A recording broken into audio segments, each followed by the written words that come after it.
नमस्कार बच्चों, हिंदी की कक्षा में आप सभी का स्वागत है। बच्चों, आज जो हम एक कविता करने वाले हैं उस कविता का नाम है ध्वनि। वसंत भाग 3 कक्षा 8 का पहला पाठ है ध्वनि और इसके कवि हैं सूर्यकांत त्रिपाठी निराला। और बच्चों, मैं हूं आपकी शिक्षिका पूनम सिंह। चलिए कवि परिचय देख लेते हैं। कविता के कवि हैं सूर्यकांत त्रिपाठी निराला। छायावादी कवियों में से एक हैं सूर्यकांत त्रिपाठी निराला। सूर्यकांत त्रिपाठी निराला का जीवन काल सन 1899 से 1961 तक रहा। उनकी रचनाओं में क्रांति, विद्रोह और प्रेम की उपस्थिति देखने को मिलती है। उनका जन्म कवियों की जन्मभूमि यानी बंगाल में हुआ। अनामिका, परिमल, गीतिका आदि उनकी प्रसिद्ध कविताएं हैं। निराला जी ने स्वामी परमहंस एवं विवेकानंद जैसे महान स्वतंत्रता सेनानियों से प्रेरणा ली और स्वतंत्रता संघर्ष में अपना महत्वपूर्ण योगदान दिया।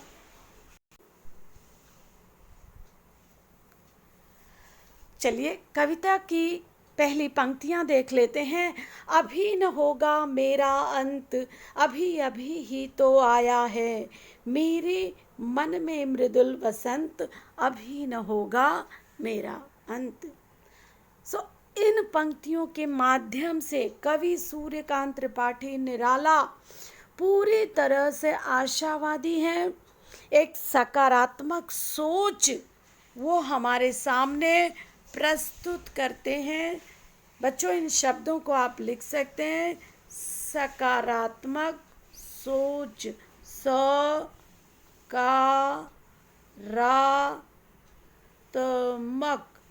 सकारात्मक सोच यानी पॉजिटिव थिंकिंग, पॉजिटिव विचार।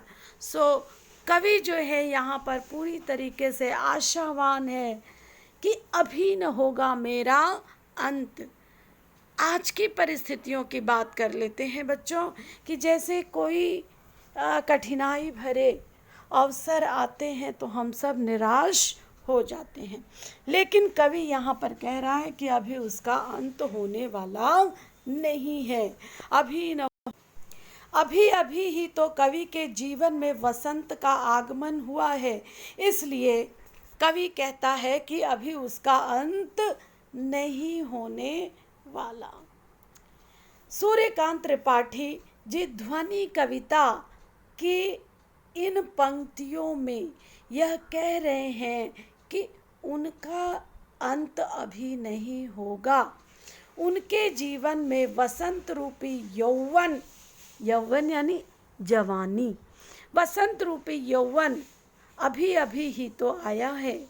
इन पंक्तियों में कवि छिपे हुए तरीके से यह कह रहे हैं कि उनका मन जोश और उत्साह से भरा हुआ है।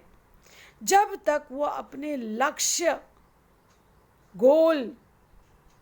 लक्ष्य उद्देश्य पा नहीं लेते, वे हार नहीं मानेंगे। अभी न होगा मेरा अंत, अभी अभी ही तो आया है मेरे जीवन में मृदुल वसंत, अभी न होगा मेरा अंत। बच्चों, ये जो भावार्थ दी गई, 4-4 पंक्तियां दी गई हैं, इसके भावार्थ दी गए हैं। आपको अपनी नोटबुक में अच्छे से लिखना है। नोटबुक को आपको सजाना है। मार्जिन में ऊपर, एकदम ऊपर के साइड, लेफ्ट हैंड साइड आपको डेट लिखना है। डेट लिखने के बाद में पाठ का नाम, कवि का नाम, कुछ शब्दार्थ, मृदुल यानी जैसे कोमल, मृदुल कोमल वसंत का आगमन, मृदुल यानी कोमल,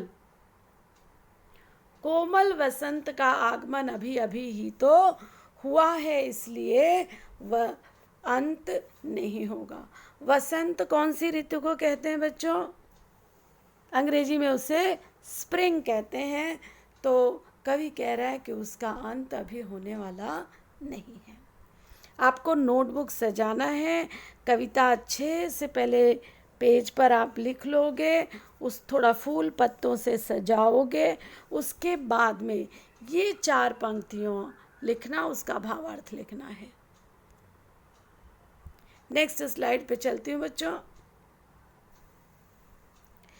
हरे हरे ये पात डालियां कलियां कोमल गात, मैं ही अपना स्वप्न मृदुल कर, फेरूंगा निद्रित कलियों पर, जगा एक प्रत्यूष मनोहर।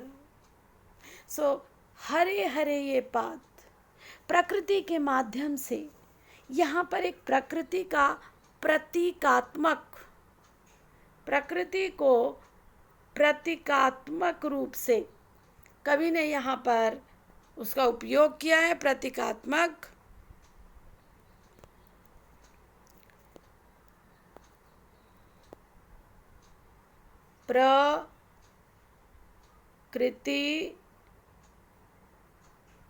प्रकृति का प्रतीक लिया है।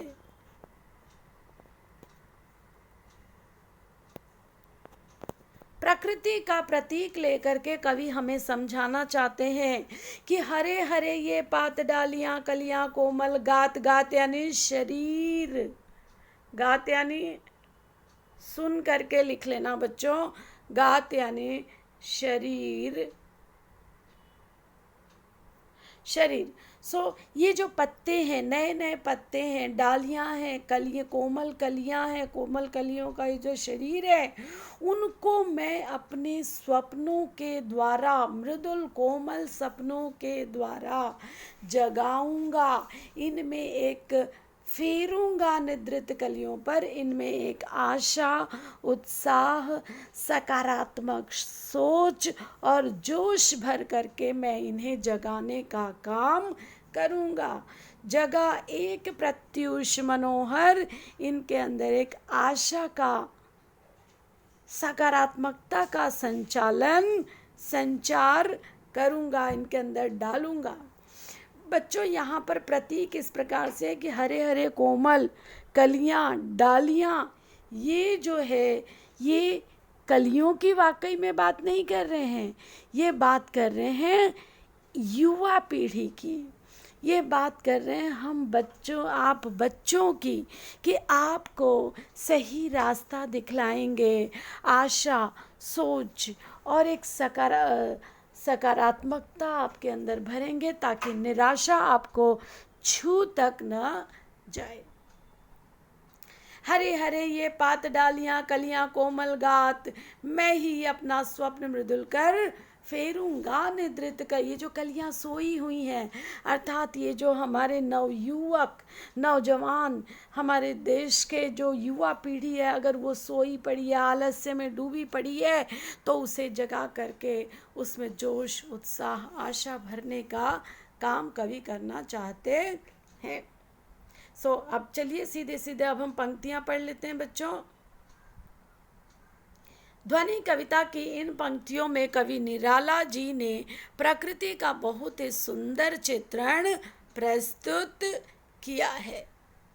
कवि कहते हैं कि चारों तरफ हरे भरे पेड़ हैं और पौधों पर खिली कलियां मानो अब तक सो रही हैं।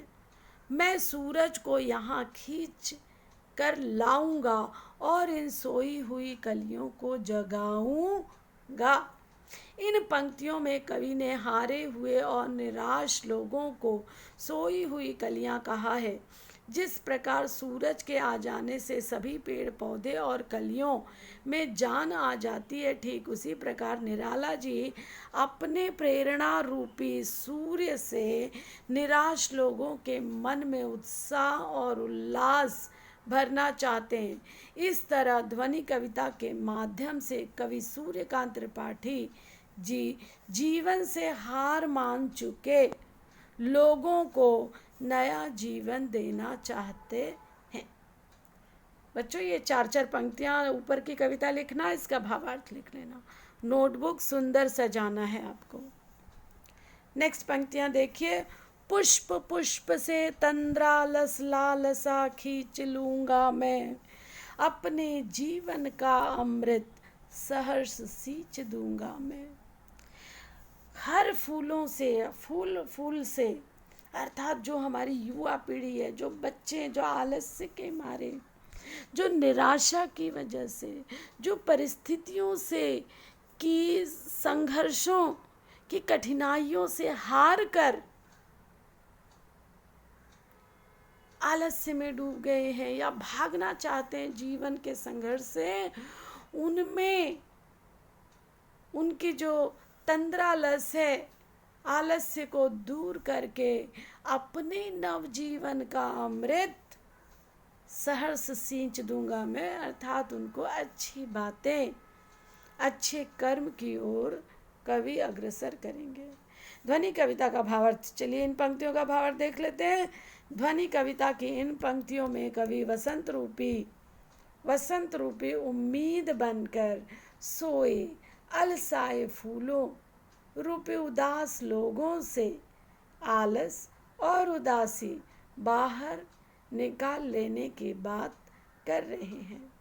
वो इन लोगों को नया जीवन देना चाहते हैं।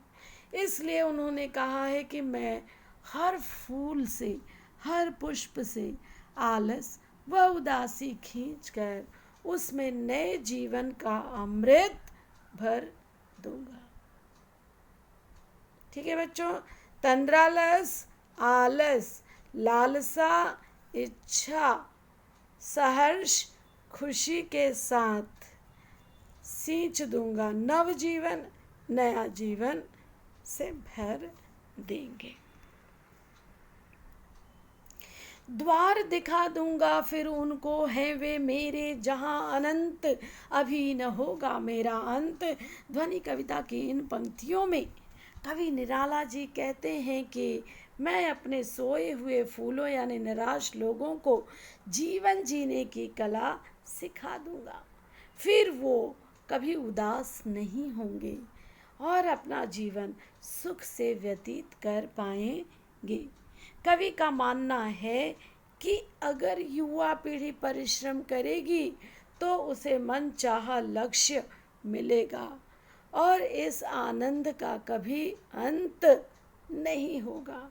इस प्रकार कवि कहते हैं कि जब तक वो थके हारे लोगों और युवा पीढ़ी को सही राह नहीं दिखा देंगे, तब तक उनका अंत होना असंभव है। इस प्रकार से बच्चों, इस कविता का मूल मंत्र है कि जो लोग निराश हो चुके हैं, जीवन से हार चुके हैं, परिस्थितियों से थक गए हैं संघर्ष करते करते, उनको कवि एक नया जीवन जीने की प्रेरणा देगा, आशा देगा, उत्साह देगा, जोश लेकर के आएगा उनमें, ताकि वे जीवन का सामना सुख के साथ कर सकें। इस प्रकार से बच्चों, ये इस कविता का भावार्थ आज अपने नोटबुक में आप लिख के रखेंगे। नोटबुक का पहला पन्ना पहले पन्ने पे नाम लिखेंगे, दूसरे पन्ने पर अनुक्रमणिका बनाएंगे। अनुक्रमणिका यानी कि इंडेक्स बनाएंगे और तीसरे राइट साइड पेज से पन्ने से आप लिखने की शुरुआत करेंगे। धन्यवाद बच्चों, आज के लिए बस इतना ही। इस कविता को पढ़कर आपके अपनी जीवन की निराशा दूर हो गई होगी, ऐसा मैं उम्मीद करती हूँ, क्योंकि कर्म ही जीवन है। कर्म करते रहो और आगे बढ़ते रहो। धन्यवाद बच्चों, आपका जीवन मंगलमय